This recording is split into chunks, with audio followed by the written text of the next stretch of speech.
They say some knowledge is too dangerous. It is whispered in shadows, never written down, passed from master to chosen few. This is one such secret, an eye contact technique so potent some wish it buried, forgotten, forever. Are you ready to listen?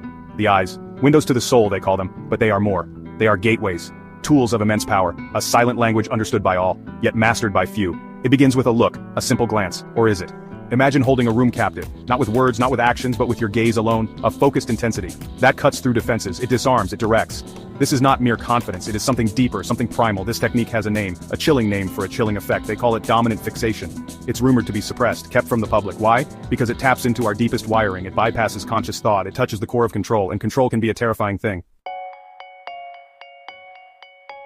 So what is dominant fixation? It sounds complex. It is deceptively simple, yet its execution demands precision. It starts with your target. You choose one person. Your focus becomes absolute, unwavering, like a predator, sizing up its prey. You lock your eyes onto theirs, not aggressively, not at first, but with an unblinking intensity. You fixate, specifically on one eye, then almost imperceptibly, you shift, to the other eye, then to the point between their brows, a tiny focused triangle. Your gaze never leaves this zone. The effect is immediate, and profoundly unsettling for them. They feel pinned, scrutinized. Their own gaze falters. They try to look away, but find it difficult. A strange compulsion keeps them there. Their confidence begins to drain. You feel the shift. Power has changed hands, silently, invisibly. They become suggestible, more open, more compliant. Their mental barriers weaken. It's not magic, it's psychology, harnessed, weaponized, a subtle yet potent force. Why does this work? Our brains are ancient, wired for survival and instinct. Prolonged, direct eye contact is rare and often unsettling. In the wild, it means challenge, or threat. Dominant fixation mimics this. It triggers old alarms. Deep within the amygdala, the brain's fear center, this activates what some call fear circuits. A cascade begins, spreading rapidly. Stress hormones may subtly release, causing physical reactions. The prefrontal cortex, our rational brain, struggles to cope. It tries to make sense of the intensity and the situation. But the primal signal is too strong to ignore. The target feels an unease, a deep discomfort, a need to resolve the tension, often by yielding or submitting. This is the path of least resistance. Then comes submissive mirroring. The target, feeling pressured, may start to mirror you, not your actions, but your perceived state of calm dominance and control. Or rather, they adopt a posture that complements it, a submissive one. Their own assertiveness diminishes. They look for cues from you, the new dominant figure. Social hierarchies are built on such cues.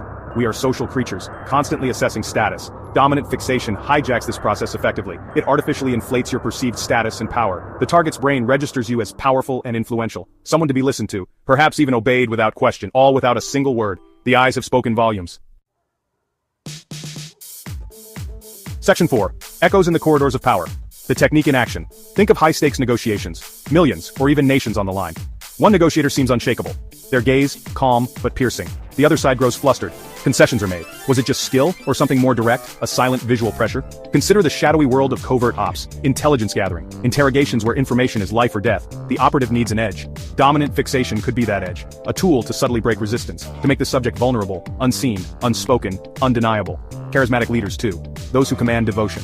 Watch their eyes as they speak. Is there a focused intensity, a way of making each person feel singled out, held by their gaze? This isn't always conscious manipulation, sometimes it's an innate trait, but its effect is the same.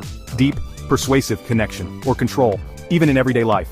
A difficult conversation, a moment requiring persuasion. The principles can be applied subtly, of course, the line is fine. But the power to influence perception, to shift dynamics, it exists within this focused look, a secret weapon hidden in plain sight waiting to be used. Section 5. The weight of knowledge, influence, manipulation, and the path you choose. This knowledge is a loaded gun, ready to fire. Influence is one thing, manipulation another entirely, with its own consequences. Dominant fixation walks a razor's edge. Using it to build rapport, perhaps, but be cautious. To understand another? Maybe. But to control? That's a different story. To diminish? That path leads to dark places. For both the user and the used, it is perilous. The dangers are real.